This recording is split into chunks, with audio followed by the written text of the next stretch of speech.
Welcome to another episode of Explicitly Unbiased. The NFL slate of Sunday games have just wrapped up, and we're going to review them. Of course, we're going to give our grades to the NFL trades that just went down. We're going to go over our featured matchups in college for Week 11, and of course, we're going to talk about those Week 12 matchups. Caleb, hit that intro.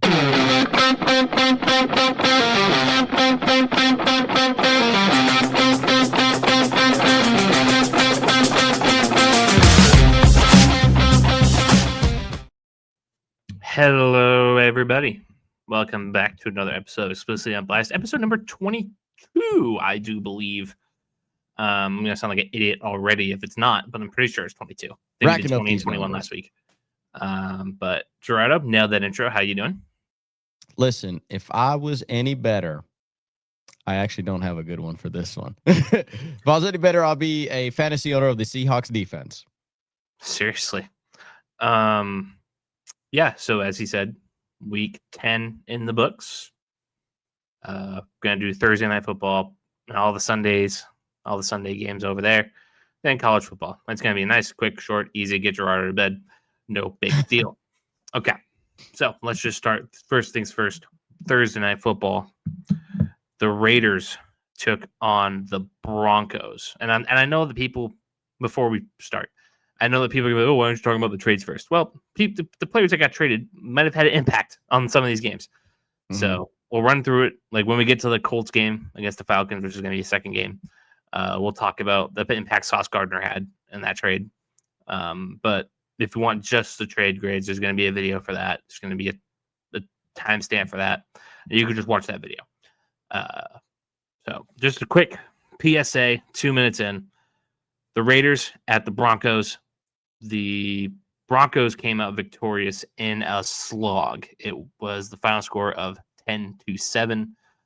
Bo Nix 16-28, 150 and a touchdown. 2 picks. Geno Smith 16-26, 143. No touchdowns, 1 pick. Gentry pretty ineffective on the ground, but does get a rushing touchdown. J.K. Dobbins 77 yards. This was entirely a defensive run game, and the Broncos went ugly. Yep, it was remember when Thursday night football first started off? And you remember how bad all those games always were? It was very much that. It was very much like, this is a typical Thursday night football game, and it was just kind of like you said, a slug fest. It was just boring, a lot of punting, a lot of special teams, a lot of errors going down. But these kind of games do happen at least, once throughout a season for every team. And it just so happened to be on prime time for the Broncos. But at the end of the day, this is just another testament that the Broncos are very much ready to be up there trying to get a top seed in the AFC and to eliminate the Chiefs from playoff contention. Almost. You keep racking up these wins. You keep racking up these divisional wins. Eventually, maybe the Chiefs are going to be on the outside looking in, and they got to play hard on week 17 all of a sudden, where the Broncos don't have to. Kind of a reverse effect of what happened last year. Mm-hmm. Although exactly. I'm pretty sure they both benched starters that game. Were they both locked in?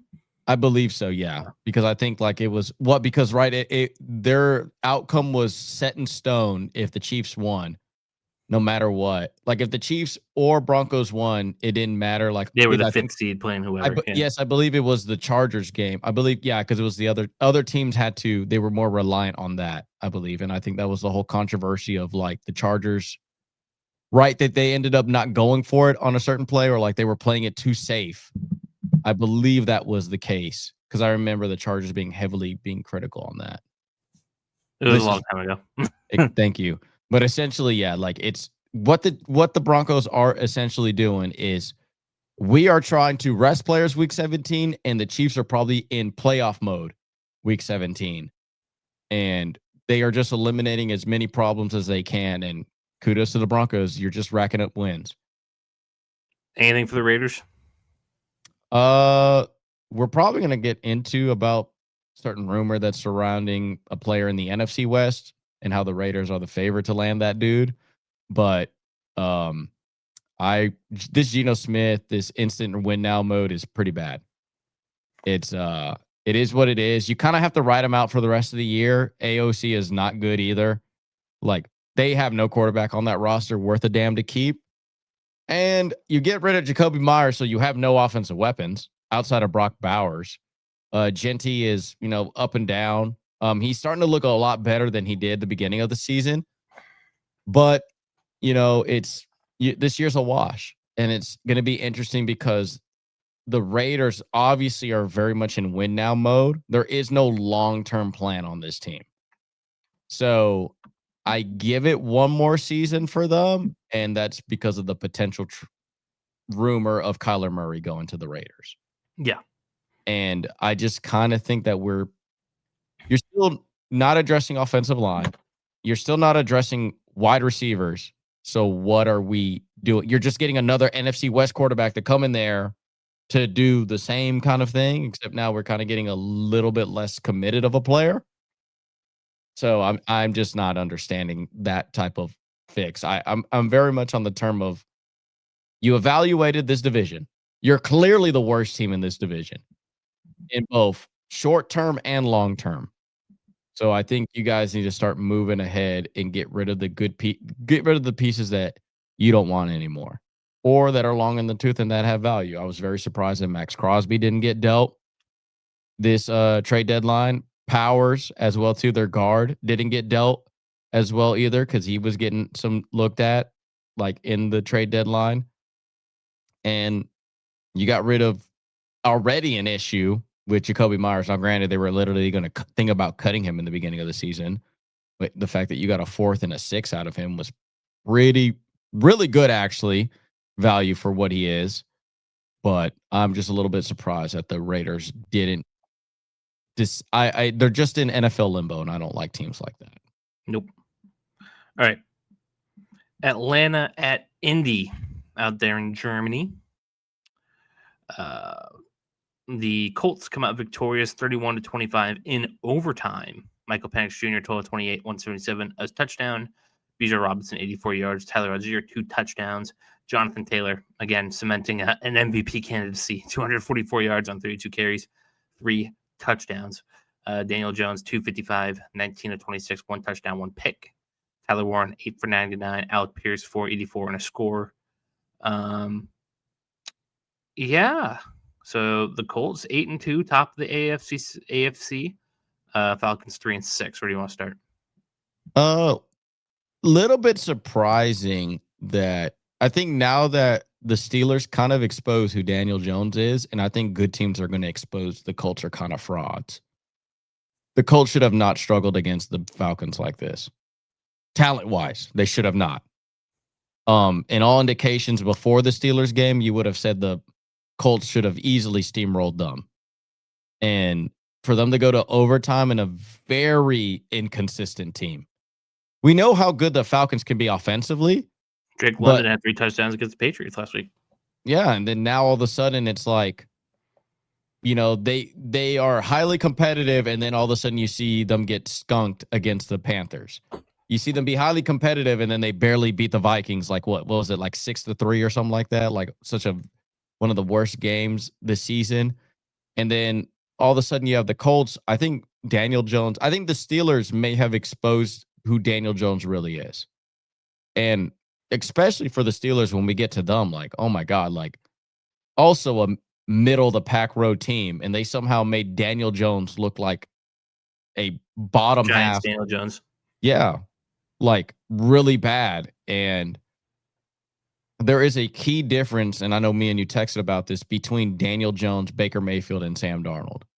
There's literally a huge difference on that. And Daniel Jones is borderline, like he needs a whole lot to go right and a whole lot of things to be covered up for him to win meaningful games. And I'm talking about playoffs, and I'm talking about Super Bowls. And I think great defensive coordinators, which are going to be the type of coordinators that you're going to face in the playoffs, going to expose that of him. And he can't win you games. And when the most important player in position on your team can't win you games, more oftentimes than not, you are going to lose that game. So I kind of think the Colts, like certain media members have kind of said, like I think like Teddy Bruschi has been very adamant of saying that they are fraudulent. They are very much a fraud team, and he takes the Colts on a week-by-week basis. And I'm going to really agree after that Steelers game. I really think that the Colts are kind of fraudulent. We also know that the Colts schedule has been kind of very much easy as shit. And it kind of doesn't get hard at all the rest of the season. So these wins are kind of not meaningless, but they are just not, you're not stacking up wins against solid opponents. You're So not. the Colts the rest of the way. They're on bye this week at Kansas City versus Houston, at Jacksonville, at Seattle versus San Francisco versus Jacksonville, at Houston. They may have a losing record from the slate of games. Like if you take all the how many games is that left? 1, 2, 3, 4, 5, 7. They may go 3-4 in those games. Beaten the Jaguars twice and the Texans once. Possibly, yeah. And that would put them at 11-6, which is probably what you would say this team is, right? 11-6, a 10-7 team. They could go 2-5 the rest of the way on that. That would put them at 10-7. Mm-hmm.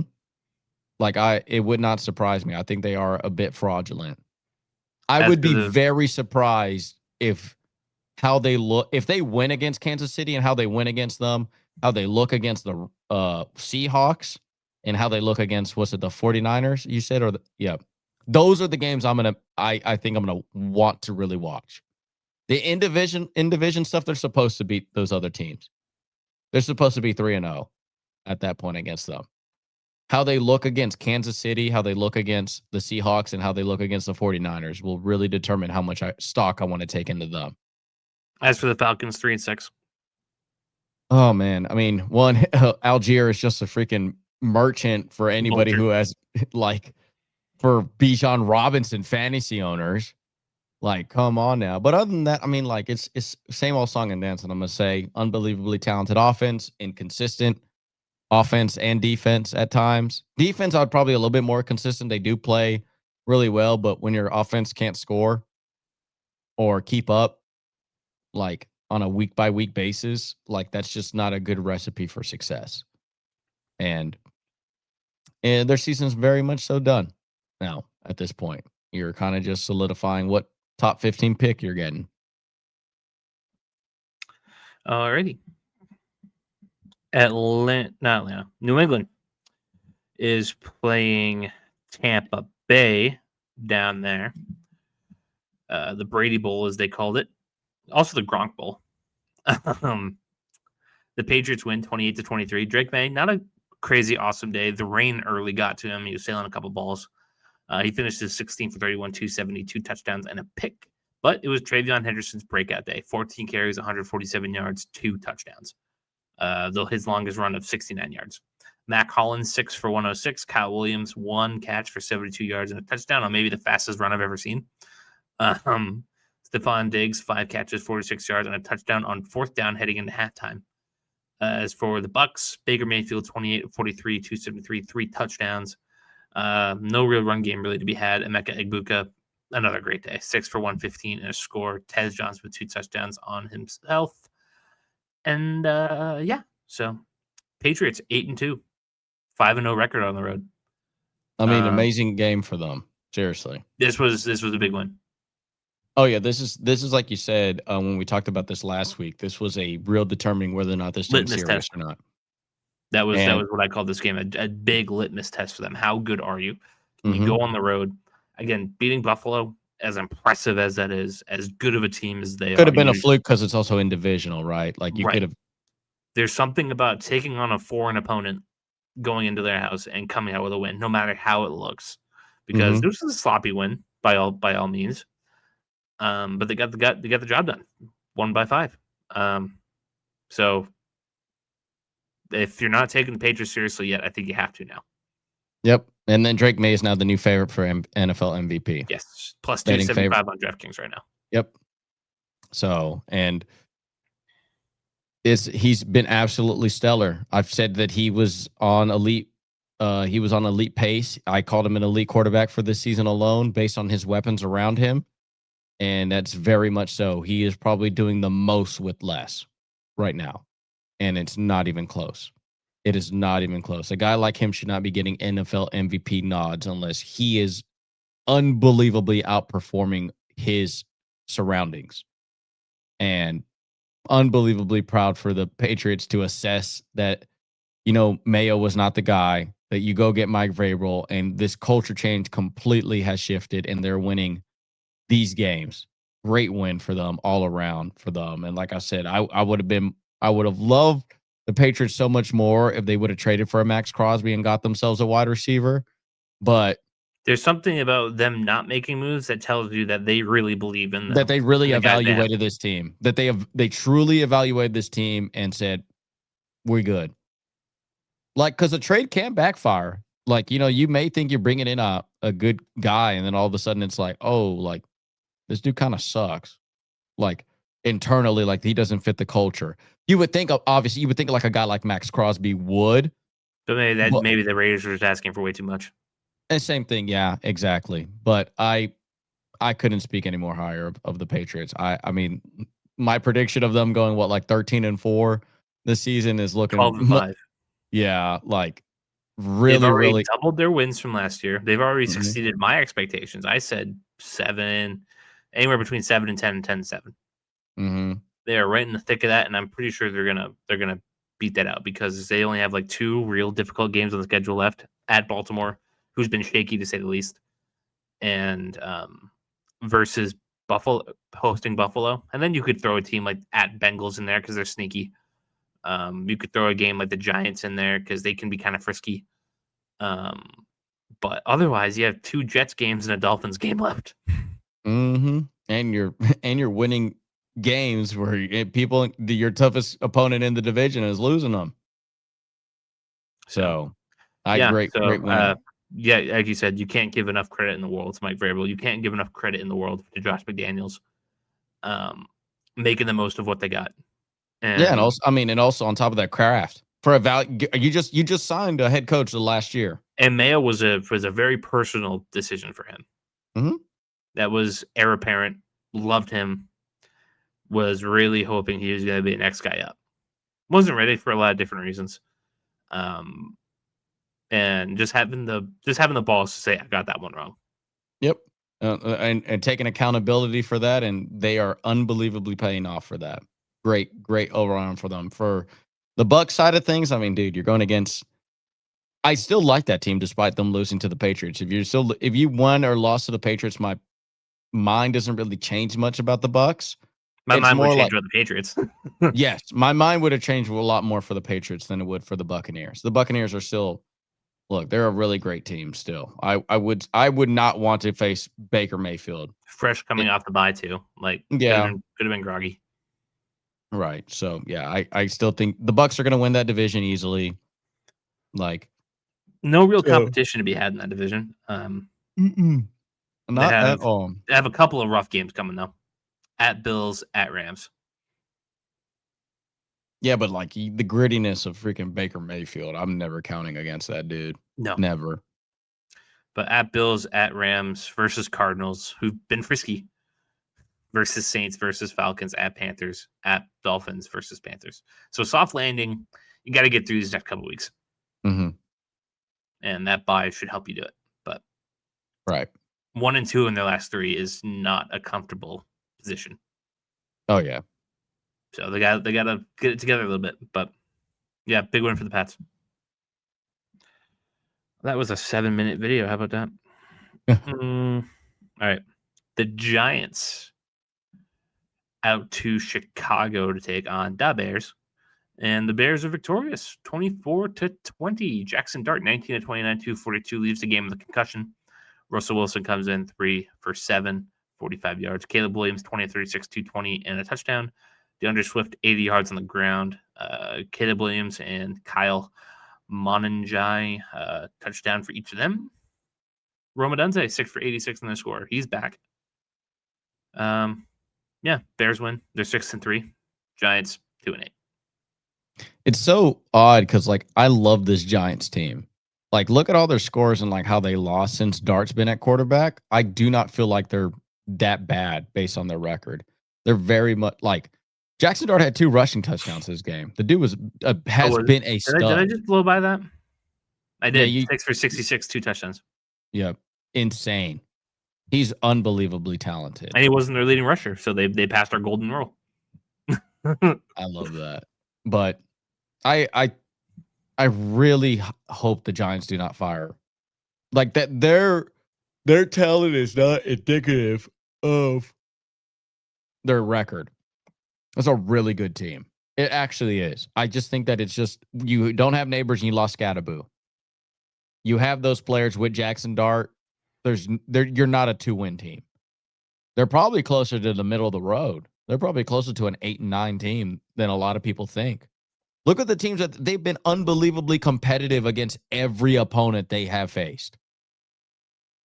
And entering this season, you would have not expected that. No, you would have seriously thought that they would have been losing 31-17. They would be losing like 24 to like 7. No. They hung with the 49ers. They hung with this Chicago Bears team. They beat the Eagles. Like this is a very positive future for the Giants. I really like them. Bears wise, hey, listen, you're racking up wins when you weren't supposed to. Big litmus test for them. It really is. And on top of that, you're just separating yourself from, the Vikings of the world. So that way you're not the worst team in this. I thought they were the best team in the division. Who, the Vikings? Yeah, I thought people told us that. Supposedly. Were they mistaken? Yeah, highly mistaken. But great win. That's the one thing I like for the Bears is just a little bit more consistency. And I think they're eliminating a lot of those issues this year with them. The only thing I would just like is better offensive line for Caleb Williams. Mm-hmm. That's still a major concern. Like, kind of like what I said about the Colts is when you get to the playoffs, you're going to face against people who know how to deal with, who can expose that type of weaknesses. And so I fully expect the Bears to be exposed come playoff time if they are a playoff team. 6-3. I mean, they're on the doorstep. Mm-hmm. But yeah, I don't have a ton of thoughts. I just thought good win for the Bears. Good win for the Bears. Can't hate it. All right, 22-3. We got Buffalo at Miami. On face value, you'd probably say the Bills creamed them, right? Yeah, on face value. 30-13, Dolphins win. Devon Achane, have yourself a game.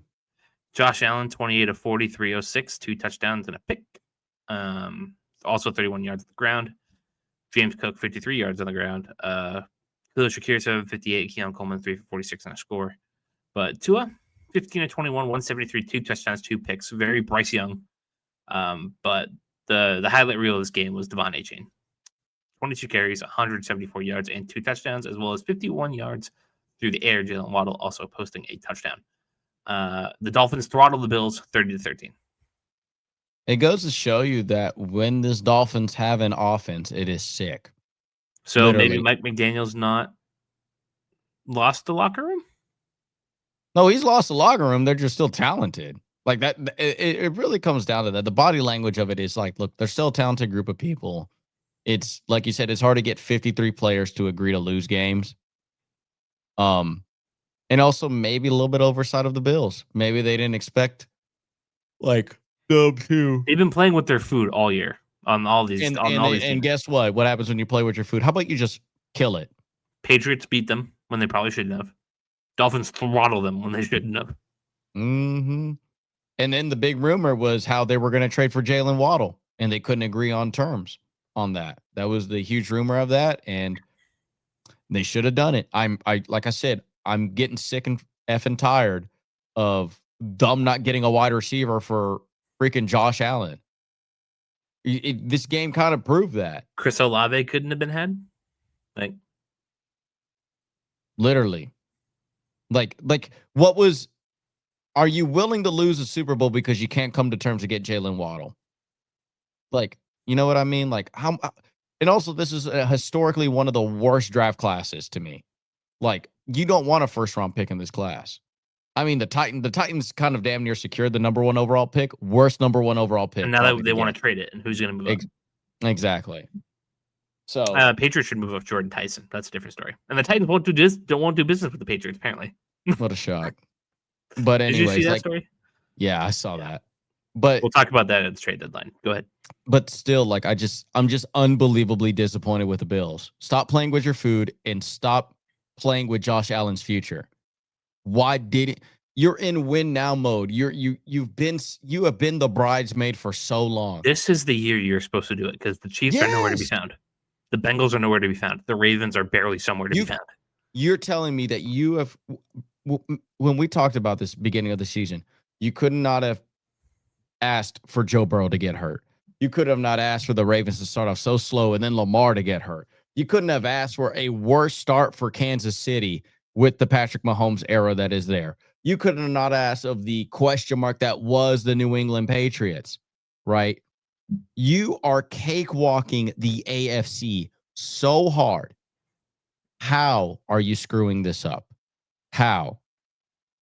You're damn near setting up for the NFC is unbelievably competitive. Let them beat each other up. By the time you get to the Super Bowl, it should have been a cakewalk. And here you are contemplating around what picks are what and what player could be what when you don't have a wide receiver on your team. Go get the guy. And now it's too late. Good job. And Buffalo, I would have expected more from you because how many Super Bowls have you been and how many did you win out of those? 4-0. Maybe. Exactly. How are you still okay with being a bridesmaid? To now maybe Reevaluate. even in your own division again. Thank you. Patriots are 8-2. And You're and 6-3. first text that I sent you once I saw the Bills lose, I said Patriots are going to probably win this incoming division champs. Could Like, be. There's still a lot of games. There's still a lot of games to be had, and the still a Bills lot of games to be had. These Bills tend to find a way to fix it by the end. They always do, but not fix it enough to go to the Super Bowl, but fix it enough to make the playoffs. A game like this is kind of exposing the Bills, the fact that they don't have wide receivers, and if you truly stop the run game, like that's what I would rather do. Eliminate the run game of both Josh Allen and Cook. Let's see these bum ass receivers really beat me. If and that's how I would game plan against the Bills. Beat me with Keon Coleman. All right, fine. Yeah, beat me with wide receiver 2s and 3s. Not even beat me with 3s. Like you're not going to. They got the Buccaneers next week. Then they're at Houston on Thursday night. And then at the Steelers versus the Bengals, at the Patriots, at the Browns versus the Eagles versus the Jets. Have they already had their bye week? Yeah, I believe that was so. when they were after they lost to the Falcons. Mm-hmm. Oy vey. This is a hard slate to the end. Yep. Bucks are good. Texans And for defense is them to good. lose to a guaranteed win almost with the Dolphins. As close as you're going to get. Mm-hmm. At the Texans, at the Steelers versus the Bengals, at the At Patriots, Browns. at the Browns versus the Eagles. And all those teams at home with those defenses are not fun. Not fun. It's time to sound the alarm in Buffalo. And that's that. Baltimore at Minnesota. So the best team in the NFC North, the Minnesota Vikings. With the greatest quarterback that's ever going to exist for the Vikings. Yeah, baby Brady, JJ McCarthy. You'd think with the best team in the division, minus a 1-3 record at home and a 4-5 record overall, they would be able to handle like these Ravens who are struggling, right? Yeah, and with this Ravens defense who's historically bad. A run game that just hasn't been able to get going.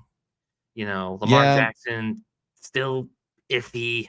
And they barely made like 2 trades that kind of don't really like they kind of help, but they don't like make that defense no any superstar better. trades to say the least.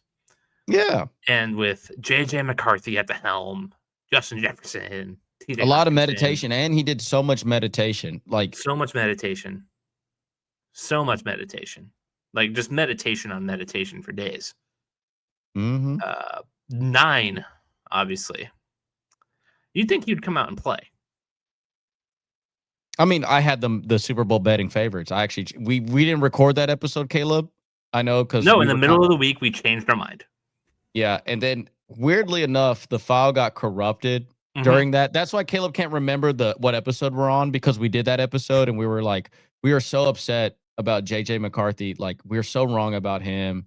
Like, yeah, like he beat the Lions. We were so wrong. Like we're undercover Lions fans and the amount of meditation that he put in. Oh, We you started didn't know this? meditating too. I'm wearing a Megatron T-shirt underneath. Like I am all about that Honolulu blue.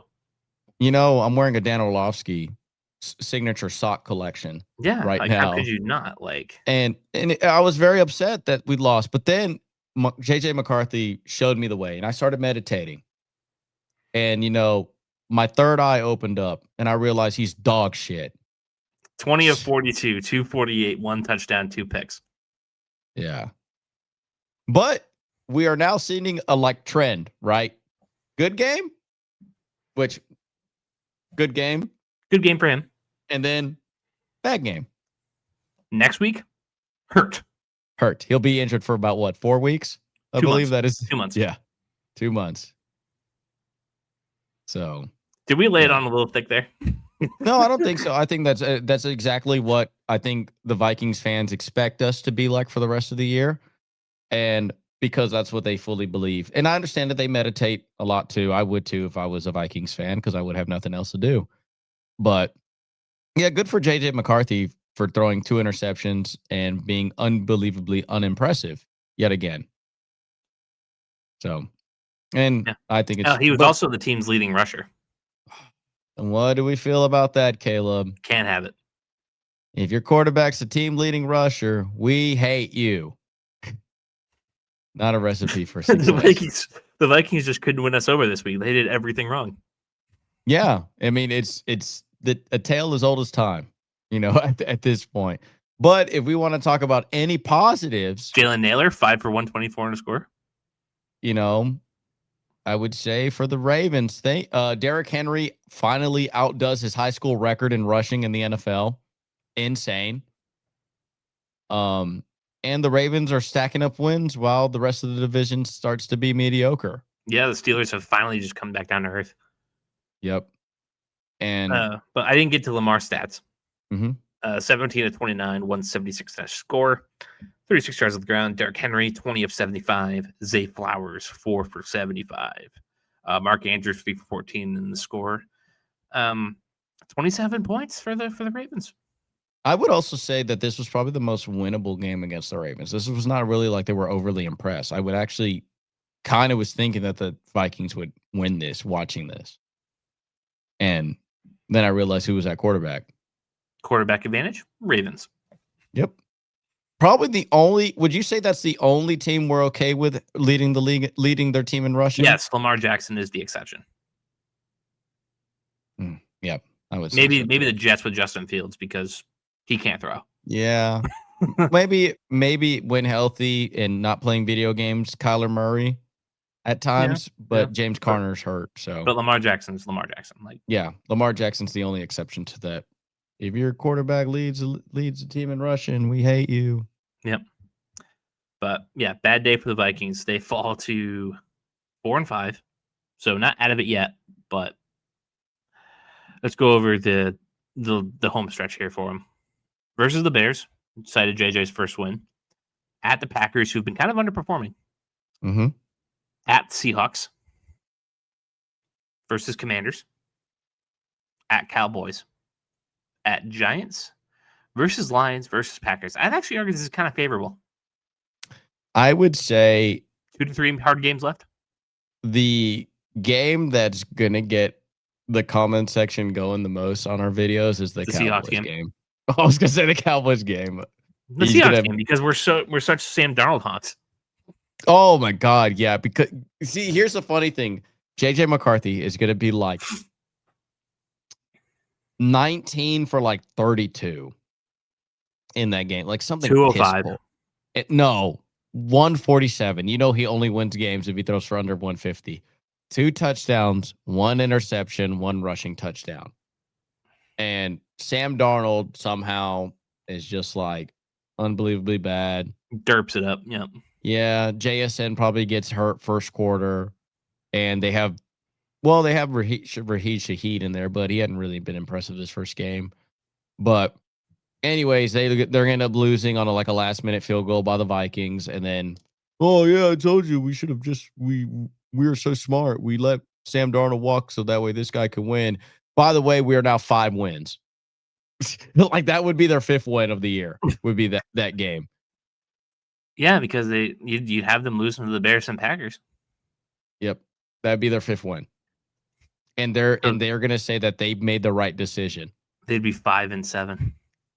They are yes. This is the type of team that feels like we could lose every game of the year, but if we beat Sam Darnold, that means we made the right decision.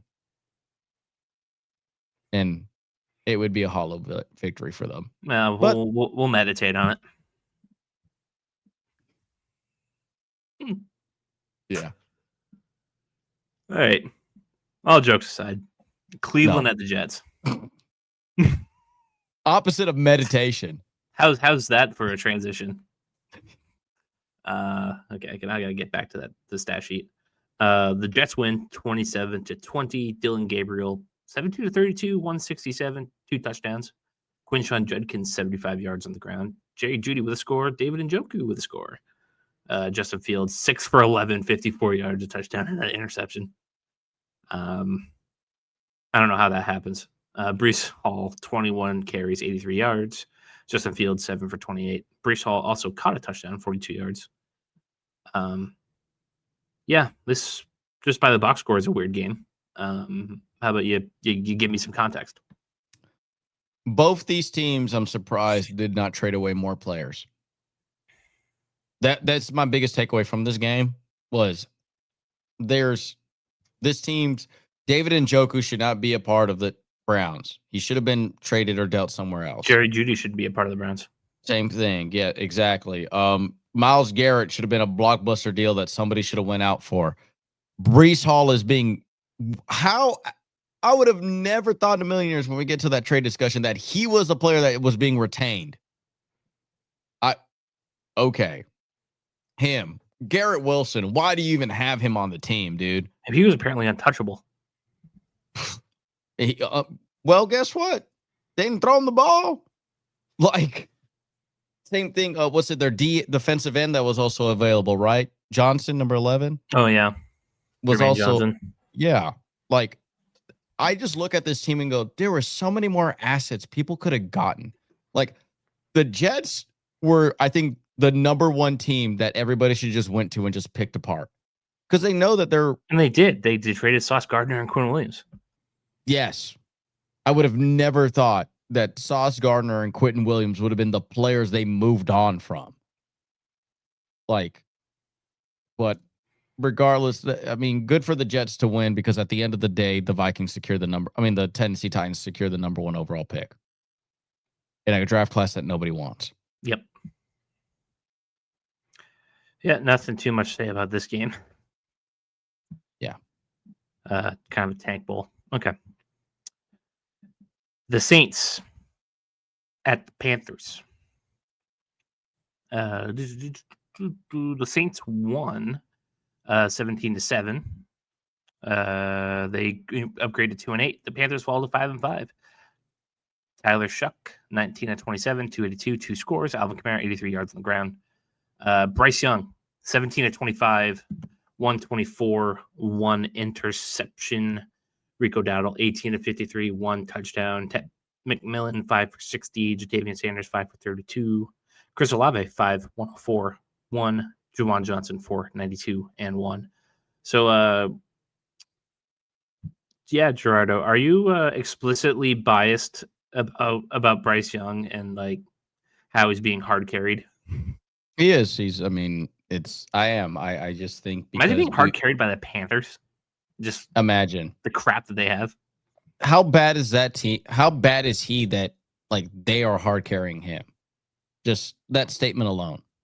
That when a guy struggles to even throw for 200 yards in a passing league, and people are going to say, well, look at his weapons around him. Okay, what's the same question for Drake May?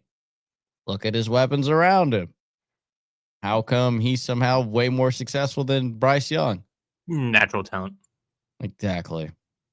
It's like as I said for that draft class in particular, you had a quarterback that's never been successful at his height and his weight.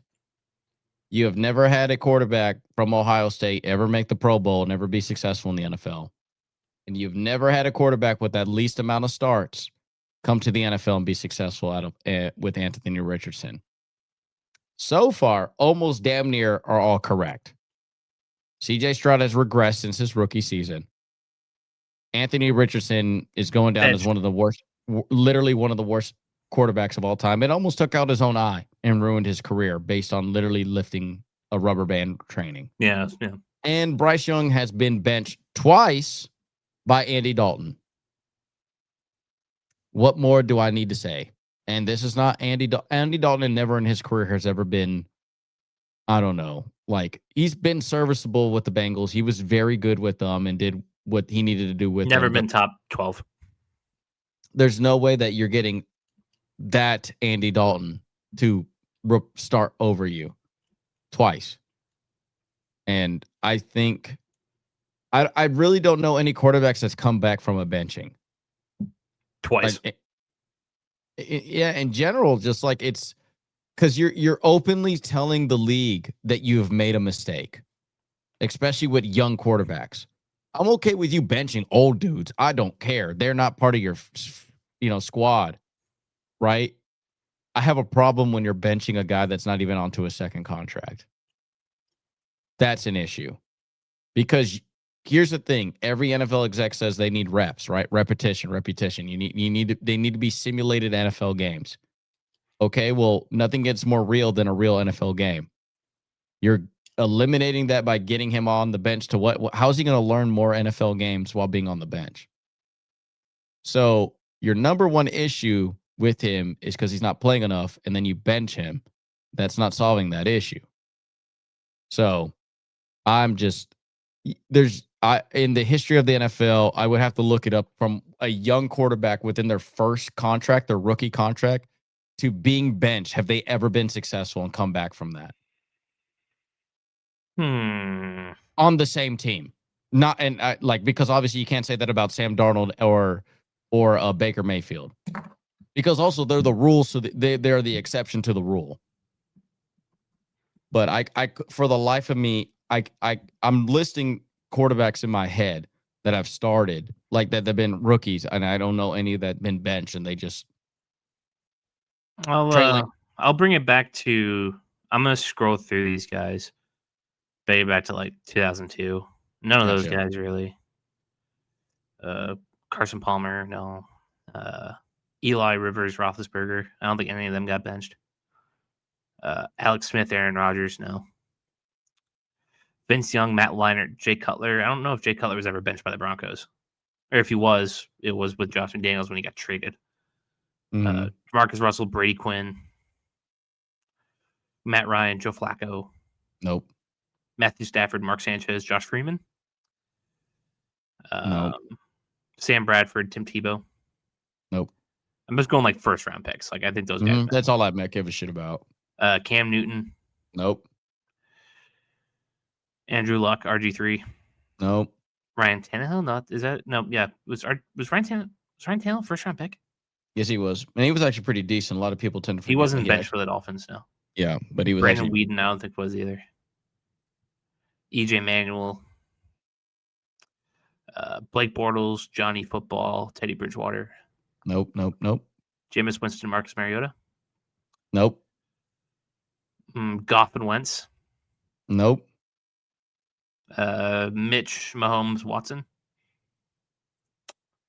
Nope.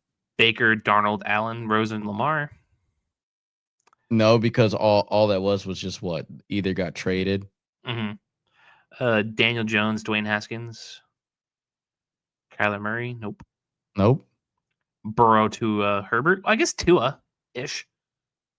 He got benched his rookie season? Yeah, remember they did the thing with Ryan Fitzpatrick? That's okay. That was just... Here's another exception to the rule. When your owner's an idiot and doesn't want to listen to... Your head coach. Yeah. That was kind of like his hand was dealt. And then he ended up getting Yeah, and That then was a he weird ended up spot. getting fired anyway. That was a weird spot. Lawrence, Wilson, Lance, Fields, Mac. But also at the same time, right? Tua sucks. It's not like he's good. True. But I mean, he stuck around. Pickett, no. Then you have last year's. Okay. So, no. So no quarterback who's Not since none of those 2000. quarterbacks have been benched, and the only ones who have been benched sucked. Yeah, nothing really since 2000. So that's what I'm saying. When you openly bench a quarterback on his rookie deal, that means he's not good. You've let the league know that you don't like this guy, and you've done it twice now for the same quarterback too. It's not like they had another guy behind him, right? It wasn't like it wasn't Andy Dalton. It's the same dude. Yep. Andy Dalton ain't getting any better. It's only getting older. Yep. So, as for the Saints, nothing really to say. I mean, you're one of the worst teams in the league. You won a game, and guess what? Thank you, Tennessee Titans. You now have the number 1 overall pick, and you're on the clock. Jacksonville at Houston is next. No CJ Stroud. No problem. The Texans all of a sudden can score points. 36-29. Davis Mills, 27-45, 292, 2 touchdowns and a pick. Trevor Lawrence, 158, 1 touchdown, 1 pick. Travis Etienne, 58 yards, 1 touchdown. Woody Marks, 63 yards, 1 touchdown. Davis Mills, touchdown on the ground. Nico Collins is back, 7 for 136. Yeah, where do you want to go? Upsetting win for the Jacksonville Jaguars, especially kind of they're in the playoff hunt. For the Texans, this is a bit odd. Somehow your offense looks good without CJ Stroud. No It's way. a bit weird. No way. All of a sudden, because y'all lost to the Jaguars earlier in the year. Y'all didn't look good in that game with CJ. And all of a sudden, play against the Jaguars with no. I would probably say if this is a way worse Jaguars team that they faced in the beginning of the year. They don't have Hunter and they don't have Brian Thomas Jr. And this game got really close at the end. The score isn't really indicative because it was a last-minute interception for a touchdown. Houston scored 26 points in the fourth quarter. Yeah. And when you have Parker Washington as your best wide receiver this game and you just traded for Jacoby Myers, like... Hey, 3 targets, 3 catches. He doesn't nut the ball. Mm-hmm. Oh, yeah. But it's still no Travis Hunter, no Brian Thomas Jr., and you have Derek Stingley Jr. in this defense. You're kind of supposed to win this game. And they did not. The Jaguars might just be a bad football team. Yeah, I would say. I mean, offensively, it's just like I said. It's just hard for me to, really like believe but the in Texans them. Haven't scored points all year, And then all of a sudden they can without CJ Stroud, which is a bit odd. Like I said, it's one of these things. Like what? Like, is this a fluke that all of a sudden you guys know how good play calling is, or is it really the truth that CJ Stroud's regression is inevitable? Like it's literally happening, and he doesn't know how to read defenses anymore.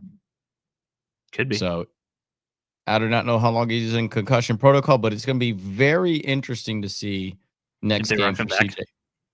Well, if AJ because they're 4-5 now. Jaguars are 5-4. It's ultra competitive AFC East or AFC. Sorry, the Colts. I mean, if the Jaguars can come back and hang, and the Texans can hang, they play them still. Like anything can really happen. Yeah, but at the end of the day, like the AFC West can get 3 representatives to the playoffs, and that means the AFC South is only getting 1. And the Patriots and the Bills are probably both going to make it. There you go. So it don't at the end of the day, these two teams are 8-9 at best. But you gotta stay competitive. Mm-hmm. All right. So nice and quick, easy on that. You didn't want to have a giant rant about CJ Stroud sucking.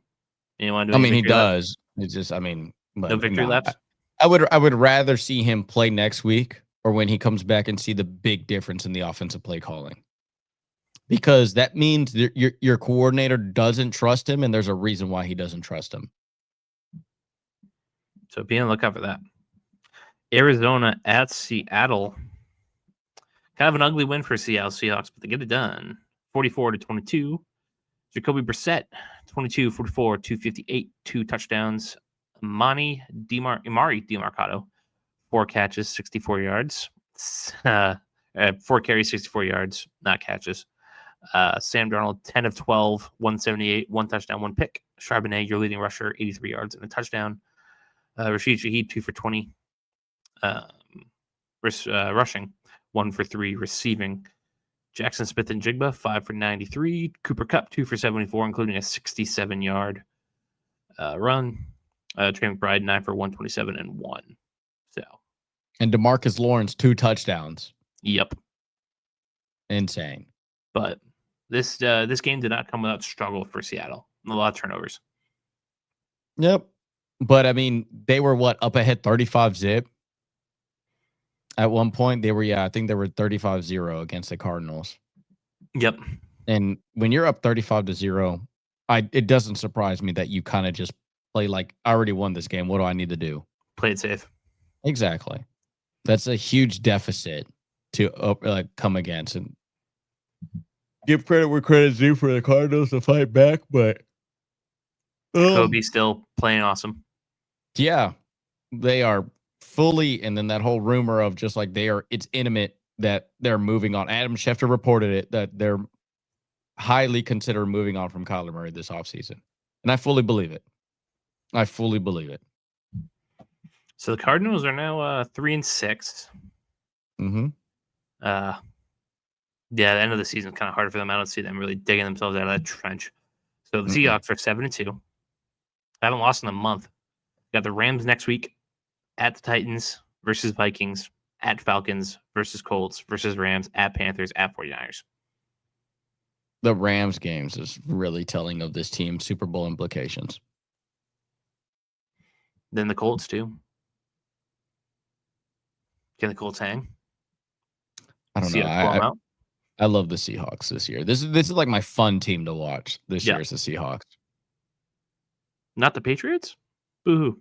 AFC wise, the Patriots are. Yeah.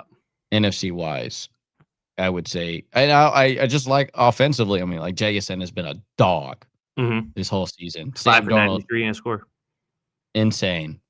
The dude was like, and I think that was like damn near first half stats.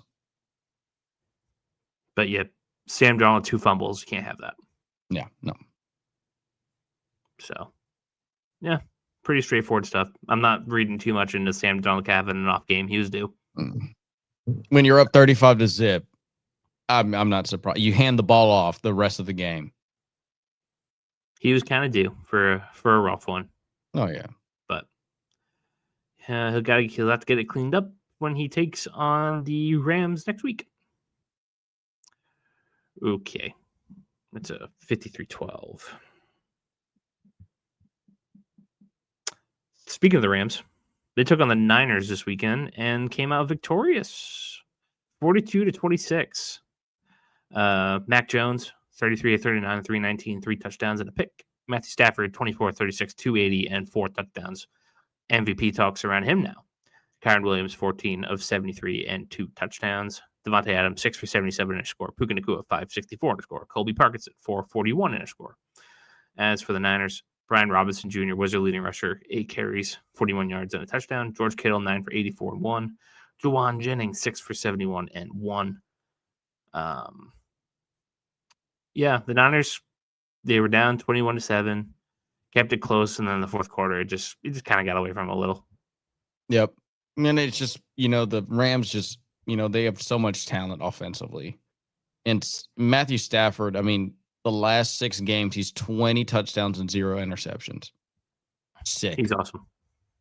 Literally, like at his age, playing at that level is insane. Good for the Rams. They're a Super Bowl contender. They're the only team that hung with the Eagles last year. And they are a team to be reckoned with.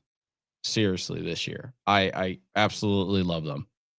As for the 49ers, they're 3-4 in their last 7. Yep. A little bit upsetting on that one. I mean, but Mac Jones is still outperforming. Like, he's still really good. I think he's still the guy. I don't think you go to Brock Purdy. I think this game. He went 0-2 for 300 yards. He wasn't the reason he lost. Exactly. I mean, He lost because he couldn't stop the Rams. Mm-hmm. At the end of the day, you just couldn't keep up with them in offensive weapon wise. Yeah. Shit happens. But Mac did his job.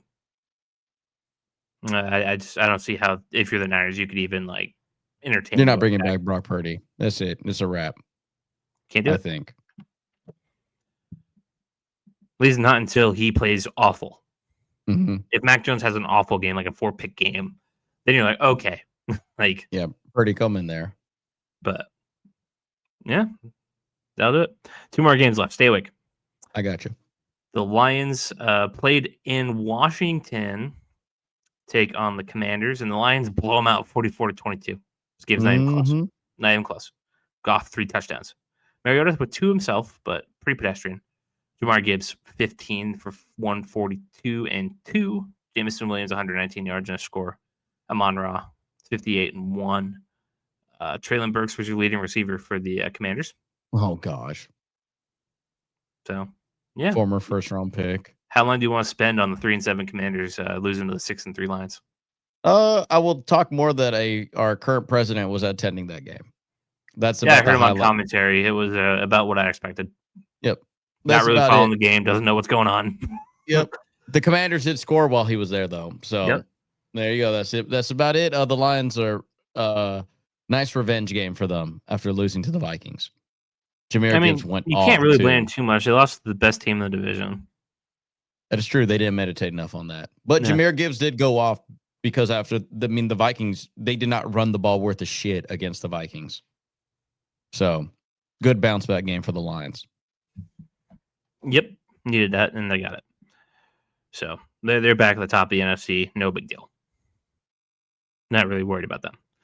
The Pittsburgh Steelers at the Los Angeles Chargers on Sunday Night Football.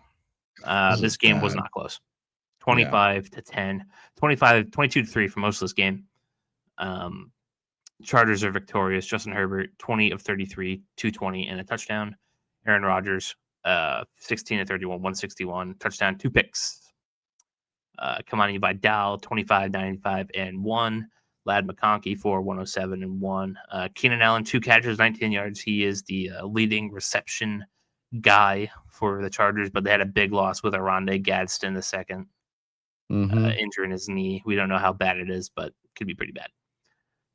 Chargers can't catch a break, but they keep winning. And the Steelers, on the other hand, just crumbling. Yep. And we all kind of knew that this was going to happen.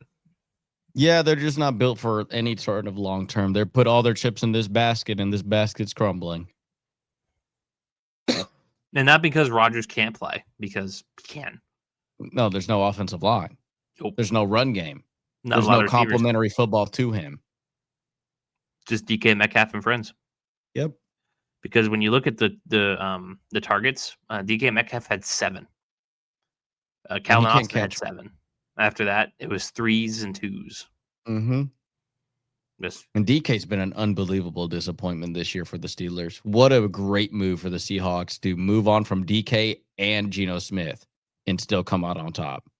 Lateral move to Darnold to Geno. It's a lateral move. Mm-hmm. Unproven JSN for DK Metcalf. We've been right a lot this year. Oh, well, when we review our picks, we'll see about that. Yeah, we'll see what happens on Monday. Yeah. But, yeah, Chargers win.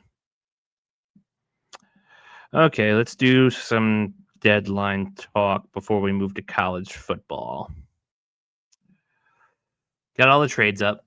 We got 1, 2, 3, 4, 5 trades of note. Let's get to the first one. The Cowboys got Logan Wilson for a 7th. Who called that one? Yeah. Shout out Caleb. We thought that was the mastermind plan. But I said Quinnen Williams wasn't leaving the Jets, and he did. He went to the Cowboys for a second, a first, and Mozzie Smith. So, yeah, the Cowboys upgraded the defense. Obviously didn't play this week, so we can't tell what effect that had. Mm-hmm. But, yeah, we're going to find out if this Cowboys defense problem is talent or coaching. Yep. I just like these moves long-term wise. I like these moves for next year. I don't like these moves for this year. I kind of think the Cowboys are very much in limbo, but I do think the Jets were a high sell organization at the deadline. I do not know if they would have been a high sell organization in the offseason. And I think you're getting Quentin Williams in the trade deadline, you're not getting him in the offseason. I think that's kind of what I'm feeling about this move. Mm-hmm. And he's a really good player. He's a seriously unbelievably talented guy. I guess that was the trade Jerry had up his sleeve, not Logan Wilson. And Logan for a 7th is kind of a steal, low key, for that team. He is a little older, but yeah, but I mean, he's still like he may not be what he was when he first started. That was also kind of a player I wanted the Bills to get to because he was roommates with Josh Allen. Because I also kind of think that they do kind of need a nice little linebacker core out there with the Bills. But solid move. I give the Cowboys a B, probably a solid B on these moves, based on what they gave up and what they got back. I mean, Quentin Williams is an elite player. He's a Quentin Williams. Yeah, he is not you're gonna get yelled at. He is not a stat guy. He's elite without his stats do not say how actually good he is. Yeah. Yeah. Also only 27. Yep. Very young. Very young. The Colts got Sauce Gardner for 2 firsts and Adonai Mitchell. Yeah, they're trading with the player that had the number on his jersey. That's literally what they did. But Colts historically very aggressive franchise for trades. And glad to see that the Irsay mindset passed down to his daughters to go out and do this. I highly commend that. It is a huge issue for that team was their defensive backs. You get a really good elite defensive back for 2 first-round picks. And I heard a take, and I believe it's from Colin Cowherd. There's not a receiver shortage, and there's not going to be a receiver shortage at any time soon. You're seeing teams with 1As and 1Bs. And there are some third stringers are starters sometimes at other places. You're having a cornerback shortage big time in this league. Not a lot of teams have a 1A. Hell, they barely have some 2s that are considered 1s. And for you to go out and go get a clear stud, a clear elite player at a very limited position, a very rare position, those 2 first-round picks will never be Sauce Gardner. And knowing that the Jets are picking it, I know they ain't going to be Sauce Gardner. And that's also kind of the thing that I love about this is take advantage of a poverty franchise. I could give the Jets all 32 first-round picks. I know they will never win a Super Bowl. Why not? And the only thing, because I believe that's the only other players that we're going to talk about for the Jets-wise, how in the hell do you not trade away Garrett Wilson? You trade away untouchable even Sauce Gardner. How the hell do you not trade away Breece Hall and you trade away Sauce Gardner and Quentin Williams? You don't trade away Johnson, but you trade away Williams? How? What? Like, here's the thing. I think it's also a game of like chicken. Like the Jets won't go out and tell people that these guys are available. They want them to call them. And I don't think teams are going to call them because like, why? Like, can you imagine any team outside of that wasn't the Chiefs and like, well, I'm not going to call for Breece Hall because I'm not going to get him. The Chiefs are going to get him. But then what if the Chiefs just don't call? That means that player's just available. Chiefs should have called. They are unbelievably stupid. I am F grade for the Chiefs. How do you not get Breece Hall? How? Jacoby Myers went for a 4th-round pick. Bro, Breece Hall could have went for like damn near a 6 at this point, if that's the case. There's no way. There's no way that he was that free, that open, that they were willing to move on from him, and you chose not to do anything about it. F grade. F grade for the Jets that they didn't move on for him. F grade for the Jets to, like, not even get rid of Garrett Wilson either. Like, you're not even using him. Why are you keeping him? Like, it's... How many throws did Justin Fields have? Like 7? And that's a high watermark. Like, I don't care how many picks the Jets get. The players that you needed to get rid of are still on this team. And what you're going to become with those picks anyway. And you're not even going to do shit with the players you kept on your team anyway. They're going to walk. The only way Breece Hall, who's a running back. What does that mean? He ain't getting no second contract from the Jets. They wasn't winning with him. He'll be a free agent this year. And wow, what is one thing that I said I hate about teams? Letting assets walk for free.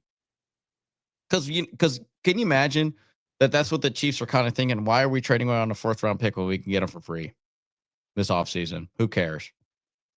And I don't blame them for that type of logic. I do think that in order for them to be a Super Bowl contender this year, they should have traded for Breece Hall. But I'm just highly shocked that the Jets kept on the players that I think are not going to resign for them or stay or want to openly stay for them.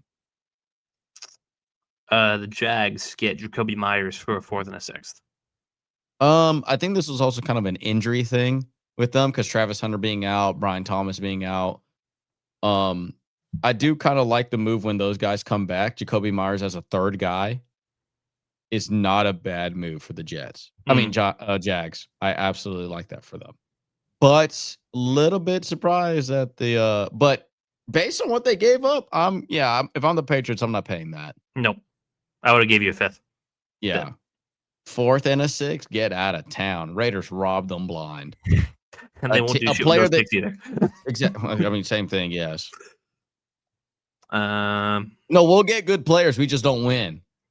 A little bit different. Get Rashid Shaheed for a 4th and a 5th. I'm not mad about this move too because I do think that they needed somebody to put with JSN.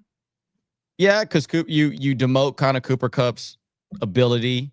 Hey, we're not going to stress you too much to be a second guy, and also you just get a straight up over the top receiver. He's a deep threat guy. JSN can now work a whole lot more. This move is a great move for the Seahawks. I liked it. Raise the floor for that passing offense for sure. Mm-hmm. Lastly, the Chargers get some OT help with Trevor Penning. They said it's in the 6th. Didn't quite have any effect tonight, but yeah, decent little pick. I mean, 6 for Trevor Penning is nice. The only concerns that I have for all of this was how the hell is Olave did not get moved? How the hell did Jalen Waddle not get moved? How these guys were openly on the market. How do teams who need wide receivers not going to go get them? But Bills and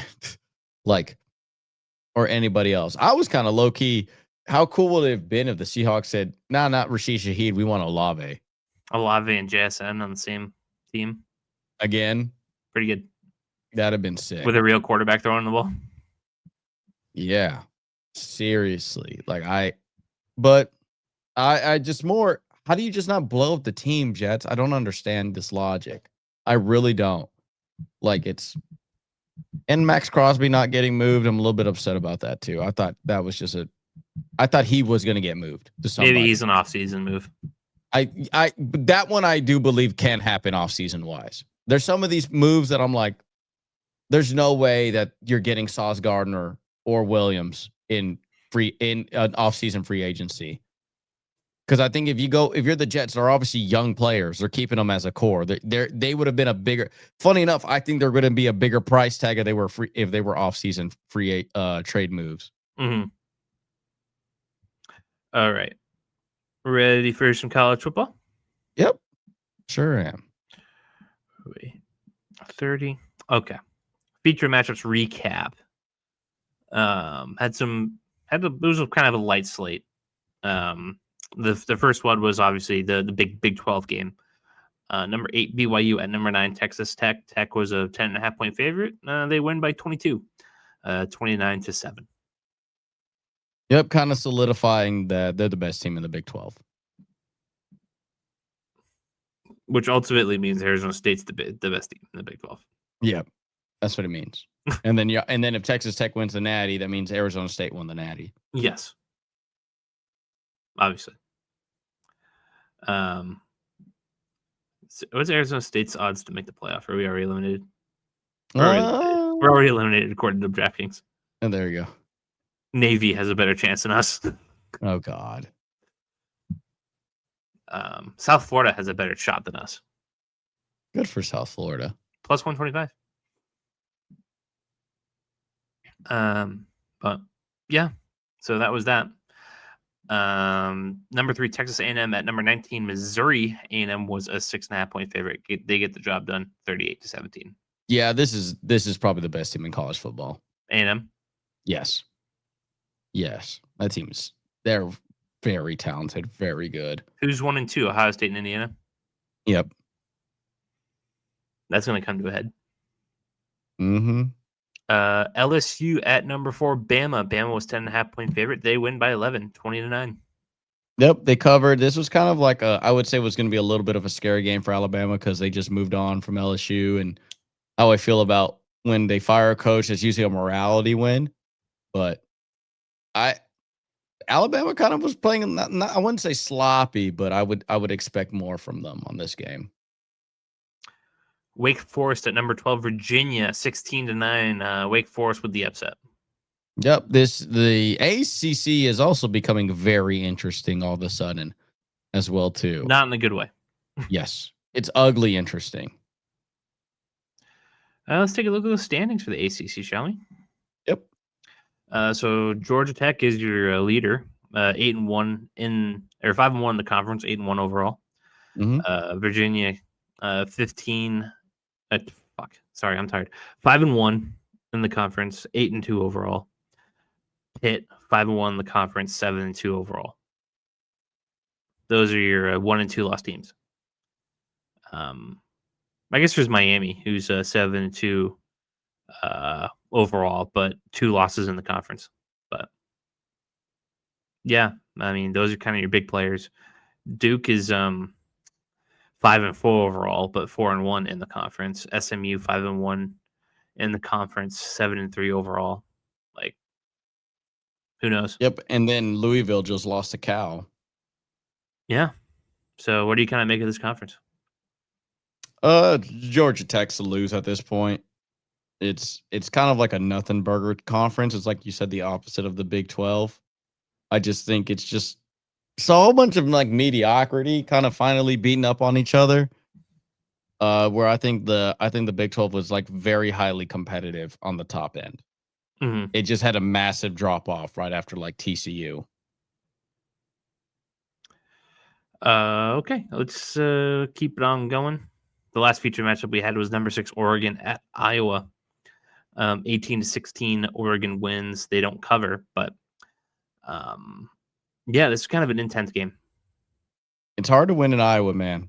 It really is. There are a sneaky, ugly team to not face because they're going to just play fundamentally sound football. They're going to take their field goals. They're going to take their points, and they're going to play very conservative offense. They're probably going to eat up the clock a lot, which is very anti-Oregon.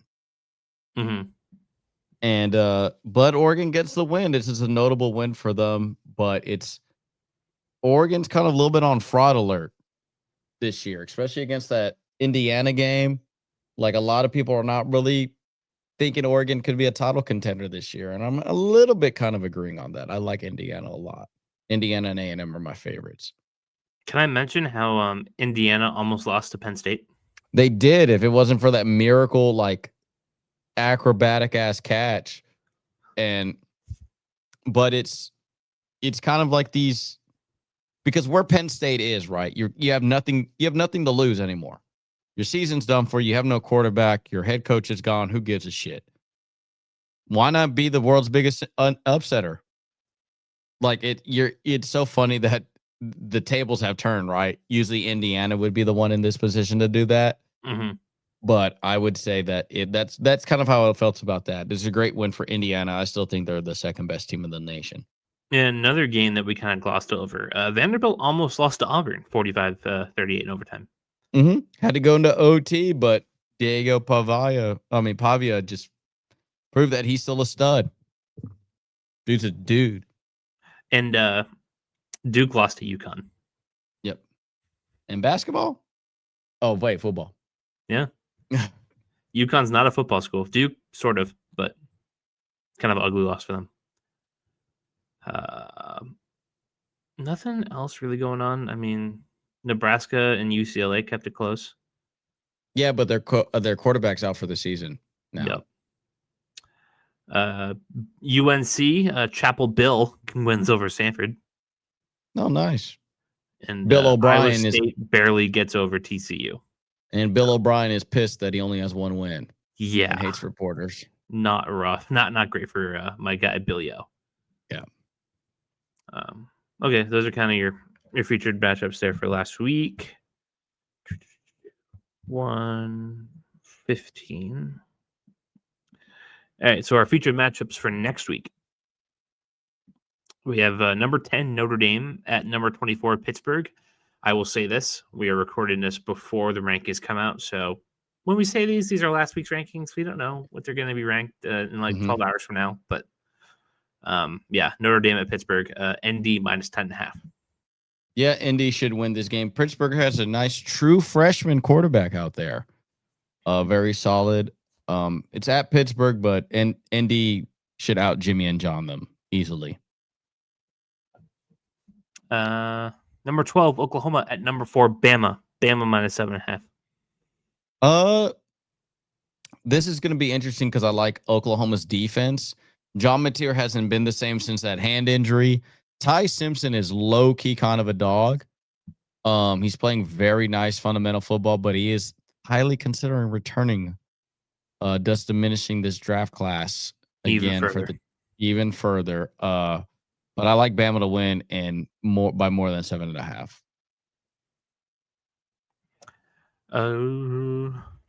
Number 20 Iowa and number 19 USC. USC minus 6.5. USC winning by more than 6.5. Very great offense.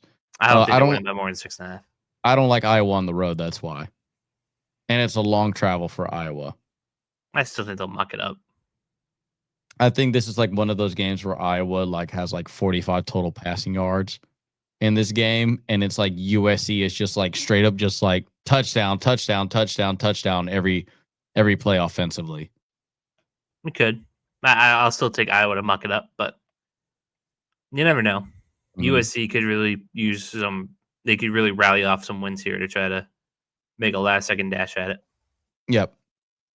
And a ranked win would be cool.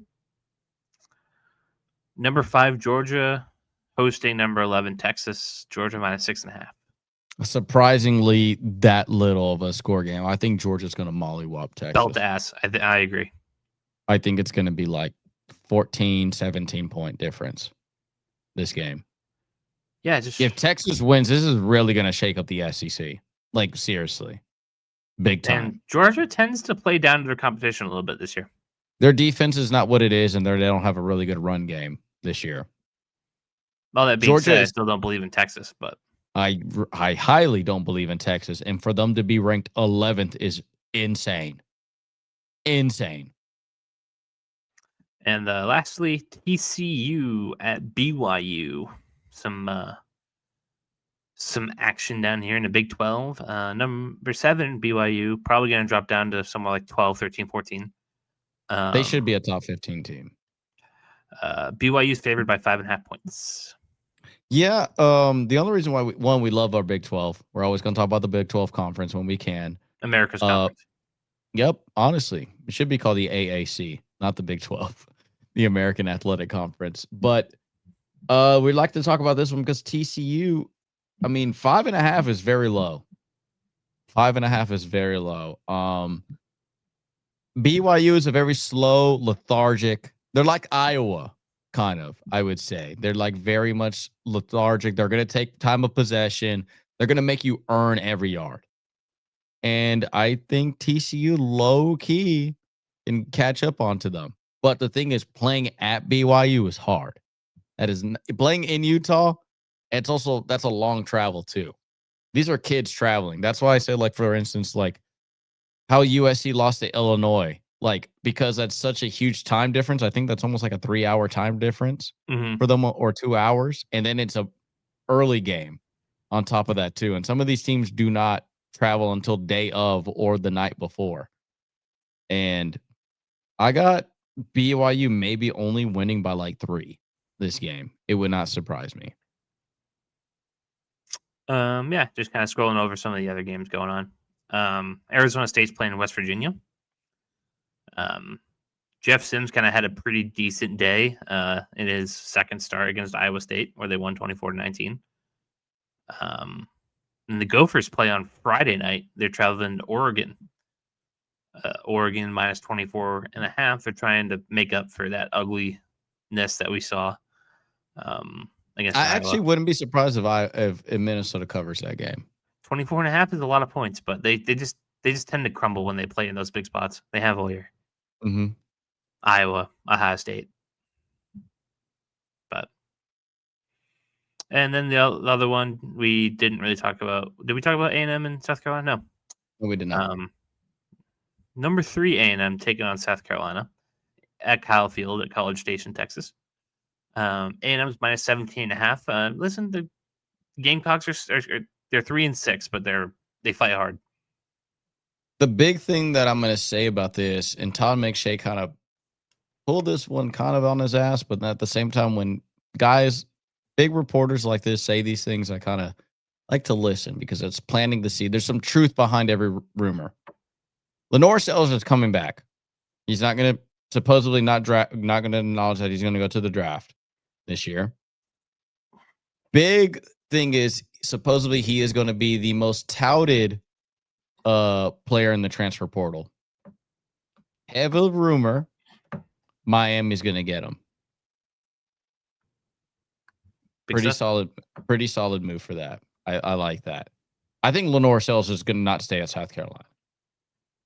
There's no way that their NIL is not going to be able to compete with some of these big guys out there like that. Mm-hmm.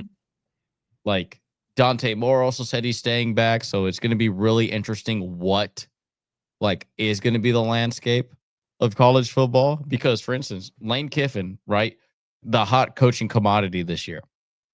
Where's he go? What's he going to do? Like, what if he goes to LSU and he gets Lenore Sellers? Like, what if he goes to Florida and he doesn't like DJ Lagway, and DJ Lagway then gets moved on somewhere else and he brings in Lenore Sellers? Like, it's going to be a very interesting offseason, especially being like those that I do think Lenore's is the probably most touted quarterback or most touted player in the transfer portal. And I think I wouldn't be surprised that wherever Lane Kiffin goes, that's the first call he's going to make is to go. If he doesn't have a quarterback, like if he doesn't go to Florida, I think like if he goes to LSU against Lenore Sellers, that'd be sick.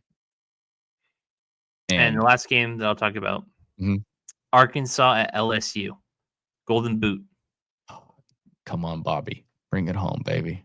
Dude, we kind of got to watch this. We got to have this game on the side monitor. We got to. Oh, this is 100% a side monitor game. 100%. I love it. We got to. How could you not? Bring it home, Bobby. The only game that matters in your career. Well, this and the A&M game that they lost. Yeah, but they also only lost by A&M. Oh, they would have gave him a 10-year contract. I don't want to hear it. I mean, beating LSU in that rivalry game, even if they're both bad, it's kind of a big deal. Oh, it is. Rivalry games matter. Trust me, A&M could lose every game, but if they beat Texas, it don't matter. That's the greatest year of all time. So probably the same way with Arkansas. Oh, yeah. If they beat A&M or they beat LSU. Yeah, it's the most important game of the season. Come on, Bobby. Need it. Mm-hmm. Need it. Bring it home, baby. All right. So that's going to do it for tonight's edition of Explicitly Unbiased. We'll see you all tomorrow to talk about Monday Night Football, and we'll make our picks, and that'll kind of be that. So, Gerardo, anything you want to say to the fine people at home? Meditation is always key when dealing with a lot of things in life. If you're fighting through adversity for the first time ever because you've been handed and carried your whole life Google throughout high how school. to defeat depression. Yep. Google how to defeat depression, and then the Gemini that pops up on there, the AI, and it's going to say, meditate. That's what you should do. Meditation is key. Because when you guys say mean comments to us, I just meditate. We just meditate. That's what JJ would do. I just meditate and I listen to Levitate by Dua Lipa. Yes, I 100% agree. But in all reality, thank you so much for always supporting us and showing your love. Comments are always much greatly appreciated, both positive, negative, or neutral based. If you like this video, you know what? I'm going to leave y'all nugget. If you like this video, write meditation in the comment section below. If you made it this far, yeah. If you made it this far, right, meditate. See y'all tomorrow night. Hasta luego.